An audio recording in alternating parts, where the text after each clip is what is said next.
Hi dear friends, എല്ലാവരും സുഖമായിട്ടിരിക്കുന്നു എന്ന് വിശ്വസിക്കുന്നു. കേരളത്തിൽ ഇപ്പം നല്ല മഴക്കാലമാണ്, അതുപോലെ തന്നെ അസുഖങ്ങൾ ഇങ്ങനെ കൂടി വരുവാണ്. അപ്പം നിങ്ങൾ എല്ലാവരും ഹെൽത്തി ആയിട്ടിരിക്കാൻ ശ്രദ്ധിക്കണം കേട്ടോ. പിന്നെ ഇന്നത്തെ നമ്മുടെ വീഡിയോ റീഡിംഗ് സബ് ടെസ്റ്റിനെ കുറിച്ചാണ്. റീഡിംഗ് സബ് ടെസ്റ്റിൽ സിനോണിംസിന്റെ ഇമ്പോർട്ടൻസ് എന്തൊക്കെ? ഈ സിനോണിംസ് നിങ്ങളിൽ പലരും പലയിടത്തുനിന്നും ഇങ്ങനെ എഴുതി വെച്ചും അങ്ങനെയൊക്കെ പഠിച്ചിട്ടുണ്ടാവും. പക്ഷെ ഇത് നിങ്ങൾ ഓർത്തിരിക്കാറുണ്ടോ? ഇല്ലല്ലോ. അപ്പൊ ഓർത്തിരിക്കാൻ വേണ്ടി ഒരു എളുപ്പ വഴിയുണ്ട്. അതാണ് ഇന്നത്തെ വീഡിയോയിൽ നമ്മൾ ഡിസ്കസ് ചെയ്യുന്നത്. അപ്പോൾ എന്താണ് ഈ സിനോണിംസ്? സിനോണിംസ് എന്ന് പറഞ്ഞു കഴിഞ്ഞാൽ ഒരേ അർത്ഥം വരുന്ന ഡിഫറെന്റ് വേർഡ്സ്, അതാണ് സിനോണിം. നമ്മുടെ മലയാളത്തിൽ പറയുവാണെങ്കിൽ പര്യായം എന്ന് പറയും അല്ലെ. അപ്പോൾ നമ്മളെ പണ്ടൊക്കെ പഠിച്ചിട്ടുണ്ട് ഒരു വാക്ക് അതിന്റെ പര്യായങ്ങൾ അല്ലെ. അപ്പോൾ ഒരു വേർഡ് തന്നെ അതിന് അതേ മീനിങ് വരുന്ന ഒരുപാട് വേറെ വേർഡ്സ് ഉണ്ടാവും. എന്തിനാണ് ഇനി സിനോണിംസ് പഠിക്കുന്നത്? നമുക്കറിയാം, റീഡിങ്ങിൽ സിനോണിംസിന്റെ ഇമ്പോർട്ടൻസ്. പിന്നെ ക്വസ്റ്റ്യനിൽ അവരൊരു വേർഡ് ചോദിക്കും, അതായിരിക്കും അൺഫോർച്ചുനേറ്റ്ലി നമ്മളെ കീവേഡ്. അപ്പോൾ ആ കീവേഡ് വെച്ച് നമ്മൾ പാരഗ്രാഫിൽ സെർച്ച് ചെയ്യുമ്പോൾ നമുക്കൊരിക്കലും അതേ വേർഡ് കാണാൻ പറ്റില്ല. പകരം അതിൻ്റെ സിനോണിമാണ് അവരവിടെ മെൻഷൻ ചെയ്യുന്നത്. അപ്പോൾ സിനോണിം അറിഞ്ഞില്ല എങ്കിൽ നമ്മൾ അതിൻ്റെ ആൻസേഴ്സ് കണ്ടുപിടിക്കുന്നതിൽ ഭയങ്കരമായിട്ട് സ്ട്രഗിൾ ചെയ്യും അല്ലേ. അപ്പോൾ അതിനു വേണ്ടിയിട്ടാണ് ഇന്നത്തെ ഈ വീഡിയോ ചെയ്യുന്നത്. ഇന്നത്തെ വീഡിയോയിൽ ഉൾപ്പെടുത്തിയിരിക്കുന്ന വേർഡ്സ് എല്ലാം മിക്കതും നമ്മുടെ എക്സാമിന് കോമൺ ആയിട്ട് ചോദിക്കുന്ന വേർഡ്സ് ആണ്. അപ്പോൾ നിങ്ങൾ എല്ലാവരും ഒരു നോട്ട് ബുക്ക് കരുതിയിട്ട് വേണം ഈ വീഡിയോ കാണാൻ വേണ്ടിയിട്ട്. എന്നിട്ട് എഴുതിയെടുക്കുക, ഓരോ വേർഡും എഴുതിയെടുക്കുക. എന്നിട്ട് ഓരോ വേർഡ്സിലും നിങ്ങൾക്ക് അറിയാൻ പറ്റുന്ന അല്ലെ നിങ്ങൾക്ക് പറ്റുന്ന രീതിയിൽ നിങ്ങളുടേതായ സെന്റൻസ് ക്രിയേറ്റ് ചെയ്ത് പഠിക്കുക. അപ്പോഴാണ് നമുക്കിതൊരു ലോങ് ടേം മെമ്മറി ആയിട്ട് ഓരോ വേർഡ്സും നിൽക്കുന്നത്.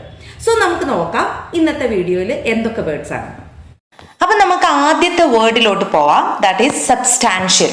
ഈ സബ്സ്റ്റാൻഷ്യൽ എന്ന വേർഡ് നിങ്ങൾ പലർക്കും അറിയുന്നതായിരിക്കും, അല്ലാത്തവർക്ക് ഇത് പലപ്പോഴും കേട്ടിട്ടും ഉണ്ടാവും. അതായത് റീഡിങ്ങിലും ലിസണിങ്ങിലും വളരെ കോമൺ ആയിട്ട് കേൾക്കുന്ന ഒരു വേർഡാണ് സബ്സ്റ്റാൻഷ്യൽ എന്ന് പറയുന്നത് അല്ലെ. എന്താണ് ഇതിന്റെ ശരിക്കുള്ള അർത്ഥം? നമുക്കൊന്ന് നോക്കാം. മീനിങ് എന്താന്ന് വെച്ചാൽ considerable importance, size of worth, അതാണ് അതിന്റെ ഇംഗ്ലീഷ് മീനിങ്. ഇനി അതിന് മലയാളത്തിൽ എപ്പോഴും നമ്മുടെ പെർഫെക്റ്റ് അണ്ടർസ്റ്റാൻഡിങ് എന്ന് പറയുന്നത് നമ്മുടെ ലോക്കൽ ലാംഗ്വേജിലായിരിക്കും. അപ്പൊ എപ്പോഴും നമ്മുടെ ലോക്കൽ ലാംഗ്വേജിൽ തന്നെ ഒരു വേർഡിന്റെ മീനിങ് മനസ്സിലാക്കണം. That is the first step.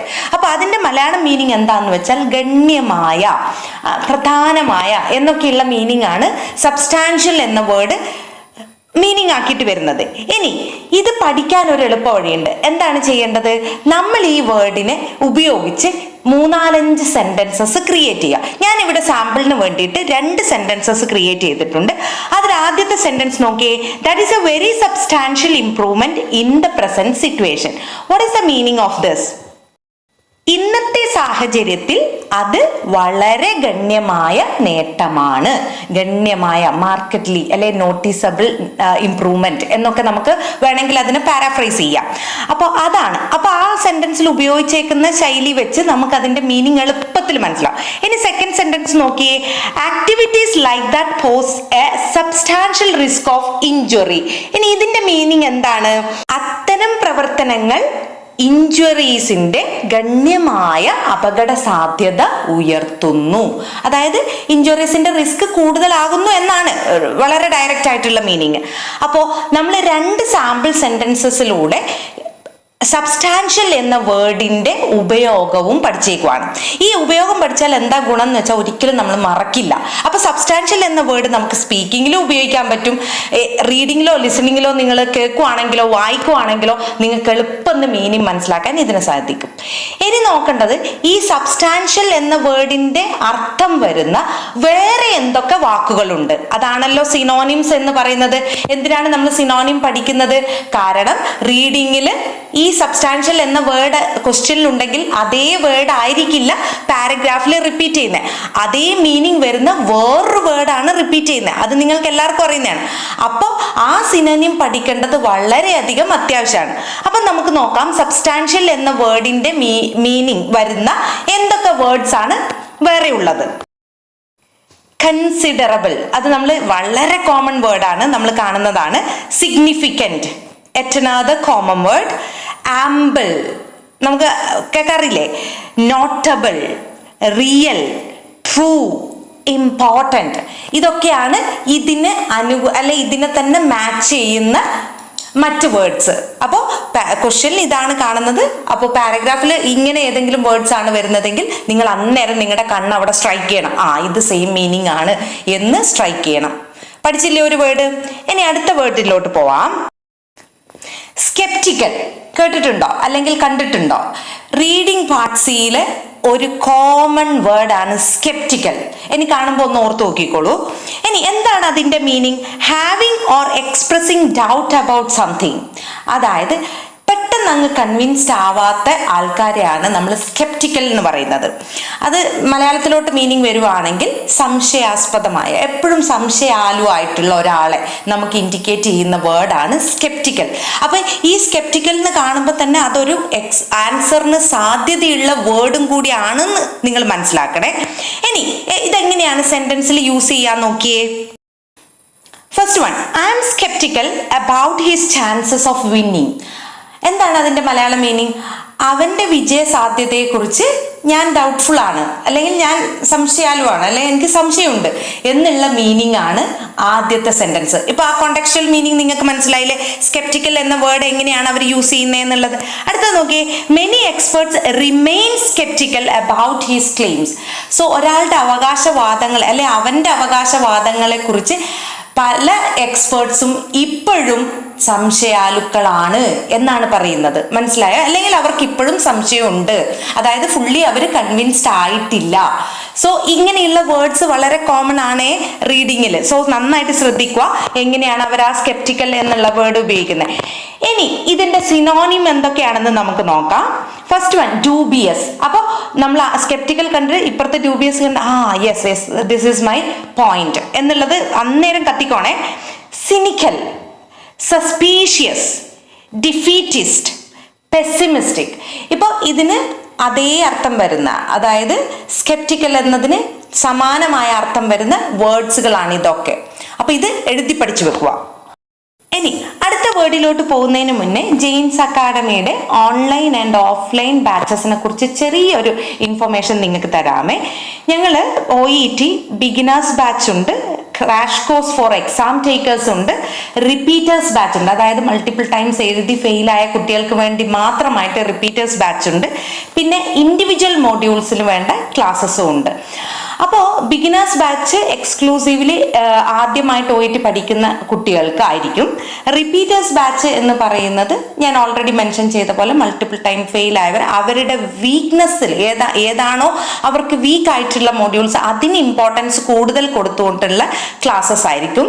പിന്നെ crash course purely for exam takers, അത് 1 month കോഴ്സാണ്. സോ എക്സാമിന് ഡേറ്റ് എടുത്തവർക്ക് വേണ്ടി മാത്രമുള്ള, അതിലും ഞങ്ങൾ വീക്കായിട്ട് ഏതെങ്കിലും ഒരു പർട്ടിക്കുലർ മൊഡ്യൂളിൽ കുട്ടി വീക്കായിട്ടുണ്ടെങ്കിൽ അതിനകത്തായിരിക്കും കൂടുതൽ ഇമ്പോർട്ടൻസ് കൊടുക്കുന്നത്. അതിൻ്റെ കൂട്ടത്തിൽ മറ്റ് 3 മൊഡ്യൂൾസിനും അറ്റൻഷൻ കൊടുക്കുകയും ചെയ്യും. പിന്നെ ഇതിലെല്ലാ ക്ലാസ്സസും നമുക്ക് ഇൻഡിവിജ്വൽ ആയിട്ട് അവൈലബിൾ ആണ്, അതുപോലെ ഗ്രൂപ്പ് ക്ലാസ്സസും ഉണ്ട്. പിന്നെ ന്യൂസിലാൻഡിലൊക്കെ പോകുന്നവർക്ക് ഏതെങ്കിലും 1 or 2 മൊഡ്യൂൾസ് മാത്രമായിട്ട് ക്ലാസ്സസ് വേണമെങ്കിൽ ആ ക്ലാസ്സും അവൈലബിൾ ആണ്. പിന്നെ നമ്മുടെ നെക്സ്റ്റ് ബിഗിനേഴ്സ് ബാച്ച് സ്റ്റാർട്ട് ചെയ്യുന്നത് 10 July 2024 ആണ്. ബുക്കിംഗ് ഓൾറെഡി സ്റ്റാർട്ട് ചെയ്തിട്ടുണ്ട്. നിങ്ങൾക്ക് ആർക്കെങ്കിലും താല്പര്യം ഉണ്ടെങ്കിൽ ഇപ്പം തന്നെ ഈ നമ്പറിൽ വിളിച്ചിട്ട് ബുക്ക് ചെയ്ത് വെക്കാം കേട്ടോ. OET കൂടാതെ CBT, IELTS, UKVI, German, DHA, HAAD, Prometric, MOH and NCLEX RN ഇത്രയും കോഴ്സസും ജെയിൻസ് അക്കാഡമിയിൽ പ്രൊവൈഡ് ചെയ്യുന്നുണ്ട്. പിന്നെ നിങ്ങൾക്ക് PT ഓർ ഫ്രഞ്ച് ഓൺലൈനായിട്ട് പഠിക്കാൻ താല്പര്യം ഉണ്ടെങ്കിൽ അതും ജെയിൻസ് അക്കാഡമിയിൽ അവൈലബിൾ ആണ് കേട്ടോ. എല്ലാ കോഴ്സിനെ കുറിച്ച് കൂടുതൽ അറിയാനും അല്ലെങ്കിൽ അഡ്മിഷൻ എടുക്കാനും വേണ്ടിയിട്ട് സ്ലൈഡിൽ കാണുന്ന നമ്പറിൽ ഒന്ന് കോൺടാക്ട് ചെയ്താൽ മതി കേട്ടോ. പിന്നെ ഇതിൻ്റെ കൂട്ടത്തിൽ ഒരു കാര്യം പറയട്ടെ, എല്ലാ വീക്കിലും ജെയിൻസ് അക്കാഡമി 4 OETയുടെ മൊഡ്യൂൾസിലും ഫ്രീ വെബിനാർസ് കണ്ടക്ട് ചെയ്യുന്നുണ്ട്. സോ നിങ്ങൾക്കോ നിങ്ങളുടെ ഫ്രണ്ട്സിനോ താല്പര്യം ഉണ്ടെങ്കിൽ ഈ നമ്പറിൽ വിളിച്ച് ബുക്ക് ചെയ്യാവുന്നതാണ് കേട്ടോ. കാരണം നമ്മളടുത്ത് ഇൻഫർമേഷൻ കിട്ടിയ കുട്ടികളെ മാത്രമേ നമുക്ക് ആ വെബിനാറിൽ ഉൾപ്പെടുത്താൻ പറ്റുള്ളൂ. ഇനി എത്ര സ്റ്റുഡൻസിന് വേണമെങ്കിലും നമുക്ക് ആ പ്ലാറ്റ്ഫോമിലേക്ക് ജോയിൻ ചെയ്യിപ്പിക്കാൻ പറ്റും. അതുകൊണ്ട് തന്നെ നിങ്ങൾ എത്ര ഫ്രണ്ട്സിന് വേണമെങ്കിലും ഫ്രീ വെബിനാറിൽ താല്പര്യം ഉണ്ടെങ്കിൽ ജോയിൻ ചെയ്യിപ്പിക്കാം കേട്ടോ. ഇനി നമ്മുടെ അടുത്ത വേർഡിലോട്ട് പോവാം. That is abolish. അബോളിഷ് കേൾക്കാം, വളരെ കോമൺ ആയിട്ടുള്ള അടുത്തൊരു വേർഡാണ്. സോ എന്താണ് അതിൻ്റെ meaning? Put an end to. അവസാനിപ്പിക്കുക എന്നുള്ളതാണ്. A system, practice or institution. ഏതെങ്കിലും ഒരു പിന്നെ സിസ്റ്റത്തിനെയോ അല്ലെങ്കിൽ ഒരു പ്രാക്ടീസിനെയോ ഒരു ഇൻസ്റ്റിറ്റ്യൂഷനെയോ ഇല്ലാതാക്കുന്നതിനെയാണ് അബോളിഷ് എന്ന വേർഡ് കൊണ്ട് ഉദ്ദേശിക്കുന്നത്. അപ്പോൾ അബോളിഷ് എന്ന വേർഡ് കൃത്യമായിട്ട് അതിന്റെ മീനിങ് മനസ്സിലാവണമെങ്കിൽ നമ്മൾ സാമ്പിൾ സെന്റൻസസ് നോക്കണം. അത് നമുക്ക് നോക്കാം. The government ought to abolish the tax altogether. എന്താണ് അതിന്റെ മീനിങ്? സർക്കാർ അല്ലെങ്കിൽ ഗവൺമെന്റ് പൂർണ്ണമായും നികുതി നിർത്തലാക്കണം അല്ലെങ്കിൽ ഇല്ലാതാക്കണം. രണ്ട് സെയിം മീനിങ് ആണ്. ഇനി അടുത്ത എക്സാമ്പിളിലോട്ട് പോവാം. The US abolished slavery on 6 December 1865. Already നിങ്ങൾക്ക് തന്നെ അതിപ്പോൾ മനസ്സിലായിട്ടുണ്ടാവും. USA അടിമത്തം 6 ഡിസംബർ 1865 നിർത്തലാക്കി അല്ലെങ്കിൽ ഇല്ലാതാക്കി എന്നുള്ള മീനിങ് ആണ്. അപ്പോൾ എങ്ങനെയാണ് അത് കോണ്ടെക്സ്റ്റിൽ ഉപയോഗിക്കുന്നതെന്ന് നിങ്ങൾക്ക് കൃത്യമായിട്ട് മനസ്സിലായല്ലോ. ഇനി നമുക്ക് അതിന്റെ സിനോണിംസ് നോക്കാം. Terminate, eliminate, destroy, scrap, wipe out, extinguish, quash and remove. All these words are considered as synonyms for abolish. മനസ്സിലായില്ലേ? അപ്പോൾ അബോളിഷ് എന്ന വേർഡിന്റെ അർത്ഥം നിങ്ങൾക്ക് മനസ്സിലായി. അതേ മീനിങ് വരുന്ന കുറേ വാക്കുകളും നിങ്ങൾക്കിപ്പോൾ മനസ്സിലായി. എഴുതിയെടുത്ത് തന്നെ പഠിക്കണേ. അത് എപ്പോഴും ഞാൻ പറയുന്നു, ഓരോ സിനോണിം നിങ്ങൾക്ക് കിട്ടുമ്പോഴും അതും നിങ്ങൾ സെന്റൻസസിൽ ഉപയോഗിച്ച് പഠിക്കണം. എങ്കിൽ മാത്രമേ പൂർണ്ണമായിട്ടും നിങ്ങൾക്ക് ഈ അർത്ഥം മനസ്സിലാവുള്ളൂ കേട്ടോ.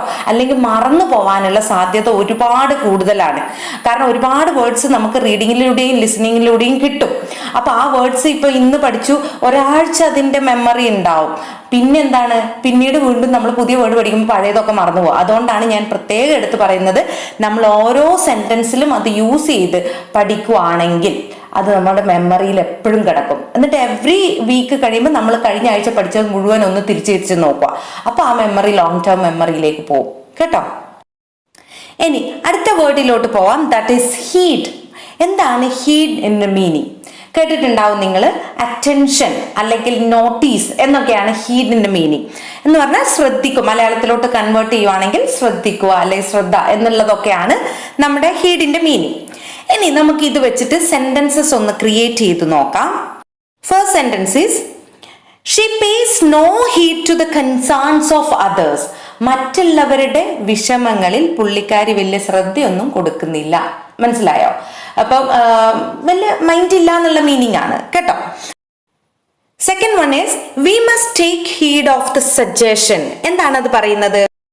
നമ്മൾ നിർദ്ദേശങ്ങൾക്ക് ശ്രദ്ധ കൊടുക്കണം എന്നുള്ള മീനിങ് ആണ്. അപ്പോൾ രണ്ടാണെങ്കിലും നിങ്ങൾക്ക് ഇപ്പൊ എങ്ങനെയാണ് അത് സെന്റൻസിൽ ഉപയോഗിക്കുന്നതെന്ന് മനസ്സിലായി അല്ലേ? സോ ഇനി അതിന്റെ സിനോണിംസ് ഒന്ന് നോക്കാം. Follow, obey, abide by, mark, consider, adhere to, regard, care. ഇതൊക്കെയാണ് ഹീഡ് എന്ന വേർഡിന്റെ സിനോണിംസ്. കിട്ടിയില്ലേ? അപ്പം മീനിങ് ശ്രദ്ധ, അറ്റൻഷൻ, നോട്ടീസ് എന്നുള്ളതാണ്.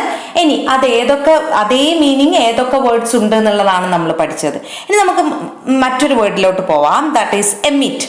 എമിറ്റ് മിക്കവർക്കും അറിയാം. ഞാൻ എന്തിനാ ഈ വേർഡ് സെലക്ട് ചെയ്തതെന്ന് വെച്ചാൽ, നമ്മുടെ കുട്ടികളിൽ പലരും എമിറ്റ് എന്ന വേർഡ് റീഡിങ്ങിൽ കാണുമ്പോൾ നേരെ അത് ഒമിറ്റ് എന്ന കൺസെപ്റ്റിലോട്ട് പോകും. ഒമിറ്റ് എന്ന് പറഞ്ഞാൽ അവോയ്ഡ് എന്നുള്ള മീനിങ് ആണ്.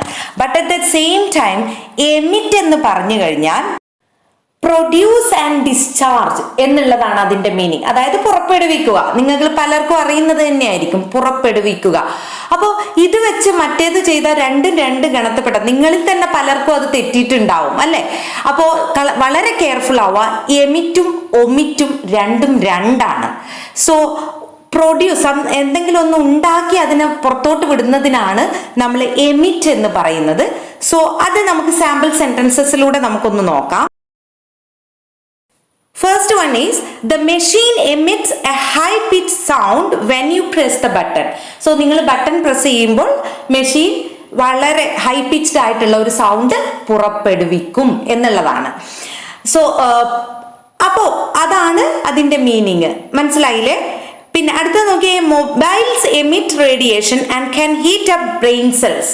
സോ മൊബൈൽ അത് നമുക്ക് എല്ലാവർക്കും കോമൺ ആയിട്ട് അറിയുന്ന ഒരു സ്റ്റേറ്റ്മെന്റ് തന്നെയാണ്. സാധാരണഗതിയിൽ മൊബൈൽ റേഡിയേഷൻ എമിറ്റ് ചെയ്യാറ് പുറപ്പെടുവിക്കാറുണ്ട്. അതുകൊണ്ട് തന്നെ അത് ബ്രെയിൻ സെൽസിനെ ഹീറ്റപ്പ് ചെയ്യുകയും ചെയ്യും, ചൂടാക്കുകയും ചെയ്യും. സോ അത് ദോഷമാണ് എന്നുള്ള മീനിങ് ആണ്. സോ ഇപ്പൊ മനസ്സിലായില്ലേ എമിറ്റ് എന്ന വേർഡിന്റെ മീനിങ് എന്താണെന്ന്. ഇനി അതിന്റെ സിനോണിംസ് നോക്കിയേ. Discharge, release, throw out, excrete, pour out, vent. ഇതൊക്കെയാണ് നമ്മുടെ എമിറ്റ് എന്ന വേർഡിന്റെ സിനോണിംസ് വരുന്നത്. അപ്പൊ ഇത്രയും വേർഡ്സിന്റെ നമ്മൾ എന്തൊക്കെ പഠിച്ചു? പിന്നെ മീനിങ് പഠിച്ചു, അതെങ്ങനെയാണ് സെന്റൻസസിൽ യൂസ് ചെയ്യുന്നതെന്ന് പഠിച്ചു. പിന്നെ ഫൈനലി എന്ത് പഠിച്ചു? അതേ അർത്ഥം വരുന്ന മറ്റ് വാക്കുകൾ ഏതൊക്കെ എന്നും പഠിച്ചു കഴിഞ്ഞു. ഇനി ഇങ്ങനെ സാധാരണ വരുന്ന ഒരുപാട് വേർഡ്സ് നമുക്കുണ്ട്. അത് നമുക്ക് ഓരോന്ന് വഴിയെ വഴിയെ ചെയ്യാം. അപ്പോൾ ഇപ്പോൾ ചെയ്യുന്ന വീഡിയോസ് നിങ്ങൾക്ക് ഇഷ്ടമാവുന്നുണ്ടെങ്കിൽ ഞങ്ങളുടെ ചാനൽ ഒന്ന് സബ്സ്ക്രൈബ് ചെയ്യാൻ മറക്കല്ലേ. അതുപോലെ ഈ വീഡിയോ യൂസ്ഫുൾ ആയിട്ട് തോന്നുന്നുണ്ടെങ്കിൽ അടുത്ത് കാണുന്ന ലൈക്ക് ബട്ടൺ ഒന്ന് പ്രസ് ചെയ്യണേ. അതുപോലെ ബെല്ലൈക്കൺ കൂടി ഒന്ന് എനേബിൾ ചെയ്ത് വെക്കുക. എന്നാൽ മാത്രമേ അടുത്ത വീഡിയോ ഞാൻ ഇടുമ്പോൾ നിങ്ങൾക്ക് നോട്ടിഫിക്കേഷൻ വരുള്ളൂ. അതുപോലെ നിങ്ങളുടെ ഫ്രണ്ട്സിൽ പലരും റീഡിങ് ആൻഡ് ലിസണിങ്ങിൽ ഒത്തിരി സ്ട്രഗിൾ ചെയ്യുന്നുണ്ടാവും. അവർക്കും കൂടി ഈ വീഡിയോ ഒന്ന് അയച്ചു കൊടുക്കണേ. Thank you so much.